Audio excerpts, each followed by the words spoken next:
दिनों तक मेरा नाम जब तो चलता रहा, किंतु स्मरण छूट गया। महाराज जी, श्राद्ध का खाना खाना उचित है क्या? ब्राह्मणों को श्राद्ध का भोजन पवाया जाता है।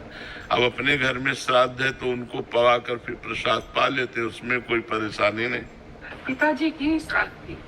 मतलब ब्राह्मणों को पवा कर पाया है? नहीं, हमारे भाई ने की, पिताजी की श्राद्ध थी हमारी। हाँ, तो घर में ही तो थी ना। हाँ, तो ब्राह्मणों को पवाया गया ना? नहीं, हम ही लोगों को पहले। नहीं, ऐसा कोई श्राद्ध ही नहीं होता। चाहे एक ब्राह्मण को चाहे पवावे, शास्त्र सिद्धांत है। वैदिक सिद्धांत से चलोगे तो ठीक माना जाएगा। अगर सरकारी काम में थोड़ी भी त्रुटि हो जाए तो बात बिगड़ जाती है। ऐसे भागवतिक कार्य है। अगर श्राद्ध पिता का किया था तो चाहे एक ब्राह्मण बुलाते, वैदिक ब्राह्मण बुला के उसके पैर धो के, उसकी आरती करके, उसको आसन पे बैठाल कर, उसको पवा कर फिर पाइएगा। सिद्धांत है तो सिद्धांत के अनुसार चले। श्राद्ध जो किया जाता है उसमें एक ब्राह्मण 1, 11, 21, 101, 151 जितनी सामर्थ्यों पर एक से शुरू होता है, तो एक ब्राह्मण तो बुला ही सकते हैं ना। दक्षिणा दे दी, भोजन पवा दिया, जय हो महाराज आपकी।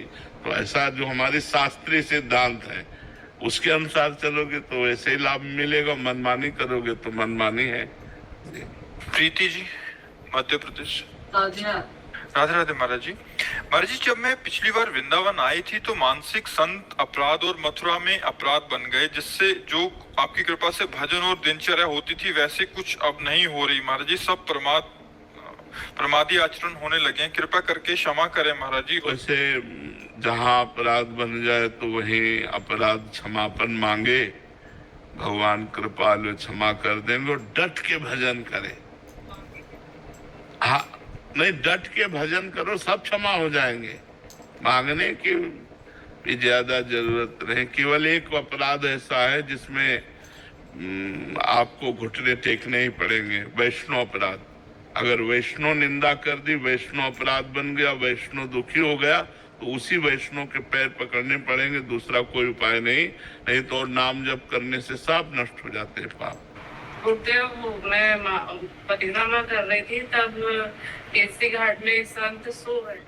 हाँ, अब ऐसे किसी संतों के प्रति दोष बुद्धि नहीं करना चाहिए। एक संत 4 बजे सोते थे, तो जब सब स्नान के लिए उठते तब वो चद्दर तान के लेटे होते थे। तो हमने देखा, हमने कहा ऐसा कैसे, और 8 बजे तक सोते। तो हमें लगा कि इनकी जांच की जाए। तो जांच किया तो जब सब सो गए तो आसन में वो बैठ गए और रात भर भजन किया। जब सबके जगने का समय आया तब सो गए। अब ज्यादातर लोग उनको यही कहते थे, पड़े पड़े सोता रहता है। 4 बजे से 8 बजे तक 4 घंटा सोए, पूरी रात भजन किए। तो संतों को पकड़ पाना कठिन है। अब वो पता नहीं कब कितना भजन किए हैं, कितना जगे हैं, वो कैसे सो रहे हैं, कई दिन के भूखे हैं, क्या कर रहे हैं। मतलब अलग अलग संतों, हमारे कोई बांट रहा है, अब कोई संत भूखा और दे दो, पता नहीं कई दिन का भूखा संत है, वो मांग रहा है, ले भैया आप ले लो। जो अगर मांग रहा है तो उसे हम दे देते हैं। वो सो रहे हैं तो उनको मानसिक प्रणाम कर लेते हैं। जरूरी थोड़ी वो दिन में सो रहे हैं तो रात भर भजन किया, आपने रात में थोड़ी देखा है कि वो भजन किए कि नहीं किए। हम किसी संत पर ऐसा दोष दर्शन ना करें, क्योंकि कौन कहाँ किस गति के से विचरण कर रहा है हमें पता है।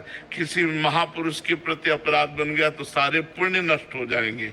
हाँ, इसलिए सावधान रहना चाहिए। नाम जप करो और मानसिक उन्हीं संतों के चरणों में प्रणाम करके क्षमा याचना कर लो।